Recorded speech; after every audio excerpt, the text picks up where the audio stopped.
Smart FM. Smart Career. Mungkin Anda bosan dengerin dua kalimat ini, hard skill and soft skill. Tapi ya mau gimana lagi, kalau misalnya dua-duanya tidak dilatih, tidak ditemukan, apalagi itu kan konon kabarnya given from the God ya. Nah, udah dianugerahi gak kita nurture, ya percuma gitu lah.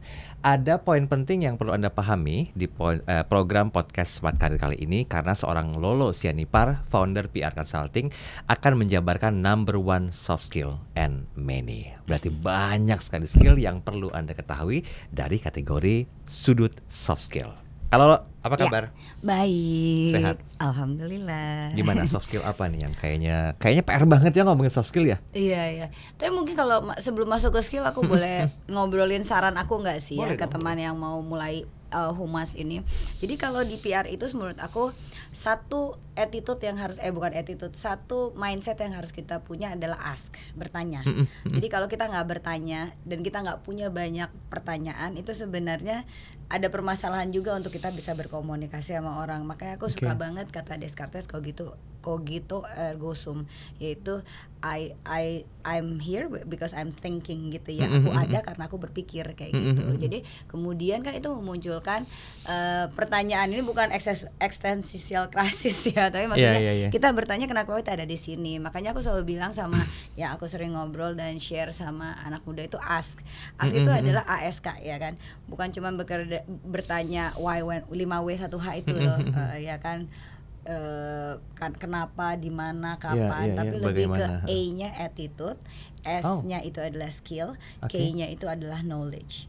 Jadi untuk kita bisa sukses di dunia karya, terutama di humas, karena kita adalah representasi brand di awal gitu kepada stakeholder. Yang pertama adalah attitude menurut aku. Attitude untuk bisa sopan, tidak malas, exciting mengenai pekerjaan kita gitu, itu yang penting.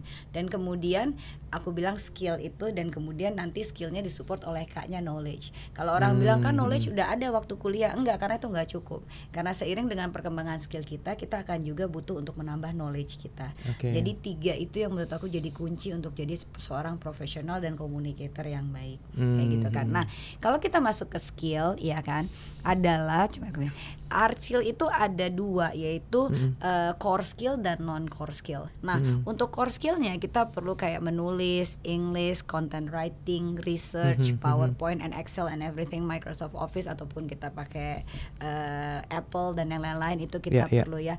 Project management kayak kita perlu bisa setting objektif dan yang lain-lain, itu sangat penting untuk kita punya. Nah itu adalah core skill dari hard skill gitu. Itu akan datang, kenapa itu jadi hard skill kan pertanyaannya, karena itu semua harus datang dengan dokumen. Apapun yang datang dengan dokumen, it needs our hard skill gitu.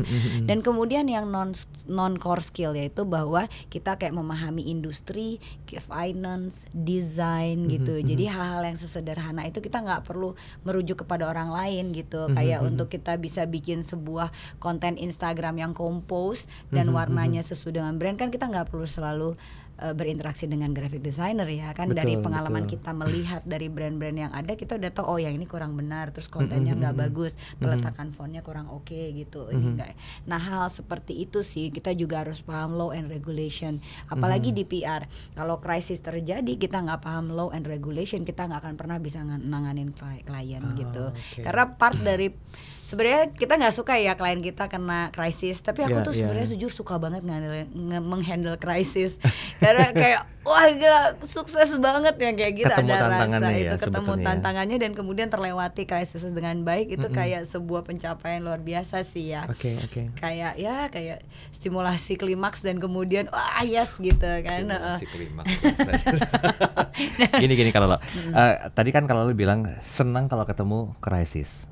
Dalam artian secara skill dalam artian secara kita selaku PR itu kan punya skill yang betul-betul mampu dikuasai agar krisis itu bisa teratasi. Nah ada skill khusus nggak? Apakah ini masuk ke and many sesuai dengan judul kita hari ini atau tidak? Krisis. Kalau krisis, kalau kita di PR kita harus bisa nanganin krisis sih memang. Dan disitulah muncul itu tadi kan attitude, skill, and knowledge. Itu attitude-nya calm, skill-nya terus kemudian kita juga memahami bagaimana membuat kronologis, bagaimana membuat sebuah dokumen untuk menceritakan apa yang terjadi mengenai krisis tersebut. Dan kemudian kita punya knowledge-nya, yaitu kita punya database-nya, media mana yang cocok, dan siapa yang akan kita bicara, timingnya kapan. Dan itu adalah sebuah satu kesatuan yang memang kita bisa build by time gitu. Makanya memang syukurnya semua krisis yang dialami oleh klien aku tuh bisa tertangani dengan baik ya sejauh ini, dan cukup banyak sebenarnya. Menjaminkan nggak sih kalau kita udah menguasai soft skill itu kita mampu eksis di dunia kerja saat ini, khususnya di PR? Karena kan kompetitor banyak ya, walaupun kita nggak sebutin brandnya satu persatu, tapi kan mereka juga menjadikan diri mereka tuh catch up nomor 1 juga gitu lah. Nah, kadang-kadang ini jadi challenging juga nih buat para pelaku PR di Indonesia. Nah, bagaimana? Cukup menjaminkan nggak menguasai soft skill dan hard skill yang mumpuni untuk bisa bersaing? Oh, sangat. Sangat. Aku bisa mengatakan itu dengan sangat yakin karena aku pernah ada di APRI kan, Asosiasi Pemilik Perusahaan Indonesia gitu kan, walaupun sekarang udah enggak ya. Tapi di situ aku kan bertemu dengan banyak pemilik perusahaan di Indonesia, sekitar 25 agensi lah ya, yang lokal tok. Karena nggak boleh ada yang dari multinasional ya. Dan mereka itu sebenarnya memang banyak dari mereka itu yang udah bertahan mungkin lebih lama dari PR Consulting 20 tahun. Mereka memang punya itu, mereka punya basic skill yang tadi itu semuanya manajemen, terus kemudian juga kemampuan untuk structuring messaging, structuring project, dan kemudian dalam bentuk law and regulation and riset mereka juga kuat kayak begitu sih. Makanya aku percaya ini pasti akan membentuk karir yang bagus, fondasi karir yang bagus untuk di PR. Tapi sebenarnya bukan cuma di PR doang, menurut aku bisa juga corporate communications, bisa juga brand activation gitu. Itu juga akan membentuk itu sih. Karena basically kan kita bersinggungan ya. Betul. Dan ini sepertinya agak terpola ya kalau lah ya. Untuk bisa menjadikan itu ya membuat sebuah breakthrough, mungkin nggak dari pola-pola atau pattern yang sudah dialami oleh para PR? Karena ilmunya sama, tentang bahwa bagaimana men-tailor messaging atau communication ataupun skill-skill itu sesuai dengan target ya brand menuju ke target audiensnya aja sih.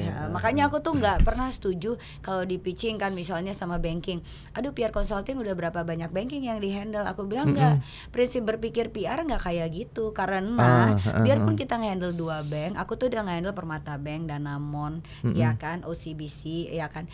Itu nggak pernah sama strateginya. Kita tuh bukan copy paste just because the client is nggak template jadi kalau ada klien yang bertanya misalnya dari gadget, udah pernah pegang gadget yang sama dong berapa kali, menurut aku itu si klien itu malah kurang kurang open minded ya.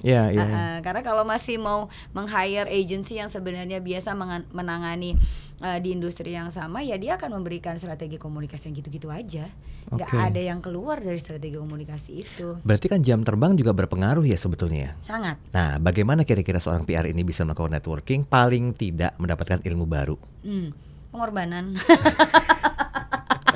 Kenapa bisa bilang pengorbanan? Waktu, duduk, menghabiskan kayak gini quality time, biarpun kita ngobrol cuman, tapi kan we can see each other, dan kemudian kita saling belajar dari cara kamu mas merespons apa yang aku obrolin ini kan. Nah, hal kayak gini sederhana, tapi sebenarnya kalau di klien itu kita bisa jadi long term relationship. Karena semua klien aku tuh banyak banget, nggak semua ya, maybe around 70% itu end up to be my best friend. Ya, dan kita aku nggak perlu di hire, itu sama dengan teman media gitu. Maksudnya 80% end up dengan jadi best friend aku, tapi mereka nggak perlu hadir di press conference aku dong gitu kan, nggak perlu naikin berita aku gitu kan. Kalau apalagi kalau nggak relevan, ataupun mereka bilang aduh Mbak Lu aku lagi malas kerja, ya udah nggak apa-apa gitu kan. Silahkan do whatever, tidak mengurangi pertemanan kita. Nah, tapi itu butuh resources, right? Butuh waktu, butuh uang, ya kan, duduk ngopi kan nggak gratisan juga gitu kan, dan butuh dengerin mereka ngobrol juga, dan kemudian mulai membuka hati dan membuka pertemanan lebih dari cuma sekedar kolega kerja kayak gitu sih. Itu yang menurut aku build last impression, sehingga setiap ada problem klien baliknya ke aku gitu.